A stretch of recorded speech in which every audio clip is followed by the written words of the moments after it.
নমস্কার, শুভ সন্ধ্যা। বসুধার কথায় আপনাদের স্বাগত। গল্প শুনতে কে না ভালোবাসে? ছোট থেকে বড়, বুড়ো সবাই আমরা গল্প শুনতে ভীষণ ভালোবাসি।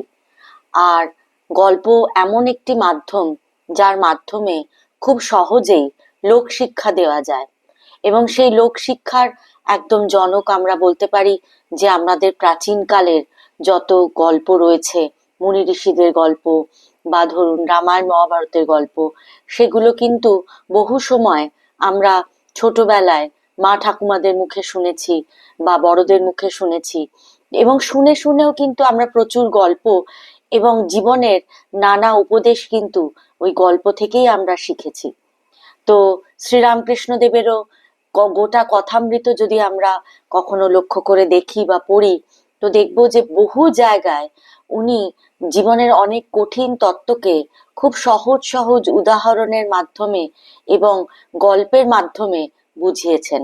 তো এরকমই একটা গল্প আজ আপনাদের পড়ে শোনাবো। তোতাপুরী উপদেশ। তোতাপুরী ছিলেন শ্রীরামকৃষ্ণদেবের গুরুদেব। তোতাপুরীর উপদেশ গুরুরূপী শ্রী ভগবান স্বস্বরূপকে জানিয়ে দেন, অর্থাৎ গুরুই কোনো একটি মানুষকে তার নিজের যে নিজস্ব স্বরূপ তা জানিয়ে দেন। তো সেটির সম্পর্কে আমাদের ঠাকুর একটি গল্প বলে শোনাচ্ছেন। ন্যাংটা বাঘ আর ছাগলের পালের গল্প বলেছিল। ন্যাংটা মানে এখানে তোতাপুরী মহারাজের কথা বলা হচ্ছে।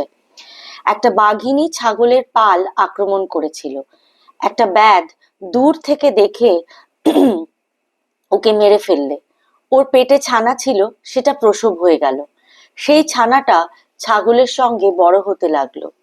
প্রথমে ছাগলদের মায়ের দুধ খায়, তারপর একটু বড় হলে ঘাস খেতে আরম্ভ করলে। আবার ছাগলদের মতো ভ্যা ভ্যা করে। ক্রমে খুব বড় হলো, কিন্তু ঘাস খায় আর ভ্যা ভ্যা করে। কোনো জানোয়ার আক্রমণ করলে ছাগলদের মতো দৌড়ে পালায়। একদিন একটা ভয়ঙ্কর বাঘ ছাগলদের পাল আক্রমণ করলে সে অবাক হয়ে দেখলে যে ওদের ভেতর একটা বাঘ বসে ঘাস খাচ্ছিল। ছাগলদের সঙ্গে সঙ্গে দৌড়ে পালালো, কিন্তু ছাগলদের কিছু না বলে ওই ঘাস কেকো বাঘটাকে ধরলে। সেটা ভ্যা ভ্যা করতে লাগলো আর পালাবার চেষ্টা করতে লাগলো।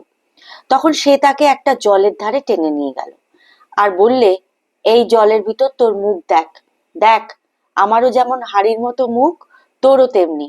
তারপর তার মুখে একটু মাংস গুজে দিলে। প্রথমে তো সে কোনো মতে খেতে চায় না, তারপর একটু আস্বাদ পেয়ে খেতে লাগলো। তখন বাঘটা বললে, তুই ছাগলদের সঙ্গে ছিলি আর তুই ওদের মতো ঘাস খাচ্ছিলি, ধিক তোকে। তখন সে লজ্জিত হলো। অর্থাৎ এই বাঘরূপী মানে এই ছাগল রূপী বাঘ, সে তার নিজের স্বরূপ কিন্তু চিনতে পারেনি। তাকে একজন এসে তাকে জোর করে তার নিজস্ব স্বরূপ সম্পর্কে অবহিত করে দেয়। তখন সে নিজের শক্তি, নিজের আসল পরিচয় খুঁজে পায়। ঠাকুর বলছেন, ঘাস খাওয়া কিনা কামিনী কাঞ্চন নিয়ে থাকা, ছাগলের মতো ভ্যা ভ্যা করে ডাকা আর পালানো, সামান্য জীবের মতো আচরণ করা, বাঘের সঙ্গে চলে যাওয়া কিনা গুরু যিনি চৈতন্য করালেন তার শরণাগত হওয়া, তাকে আত্মীয় বলে জানা, নিজের ঠিক মুখ দেখা কিনা স্বস্বরূপকে চেনা। ঠাকুর দণ্ডায়মান হইলেন। চতুর্দিক নিস্তব্ধ, কেবল ঝাউ গাছের শোঁ শোঁ শব্দ ও গঙ্গার কুলুকুলু ধ্বনি। তিনি রেল পার হইয়া পঞ্চবটির মধ্য দিয়া নিজের ঘরের দিকে মণির সহিত কথা কইতে কইতে যাইতেছেন। মণি মন্ত্রমুগ্ধের ন্যায় সঙ্গে সঙ্গে যাইতেছেন। পঞ্চবটিতে আসিয়া যেখানে ডালটি পড়ে গেছে সেইখানে দাঁড়াইয়া পূর্বাশ্ব হইয়া বটমূলে চাতাল মস্তক দ্বারা স্পর্শ করিয়া প্রণাম করিলেন। এই স্থান সাধনের স্থান।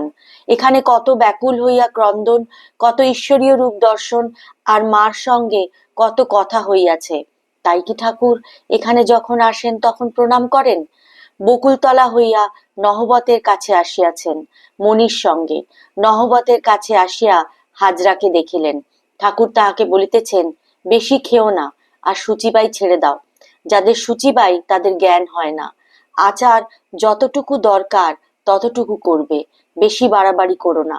ঠাকুর নিজের ঘরে গিয়া উপবেশন করিলেন। আশা করি এই অংশ আপনাদের ভালো লেগেছে।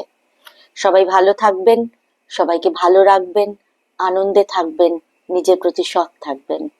সর্বে ভবন্তু সুখিনা, সর্বে সন্তু নিরাময়া, সর্বে ভদ্রাণি পশ্যন্তু, মা কশ্চিৎ দুঃখ ভাগ ভবেৎ। আর বসুধার কথা চ্যানেলটিকে লাইক, শেয়ার এবং সাবস্ক্রাইব করবেন। ধন্যবাদ। শুভরাত্রি।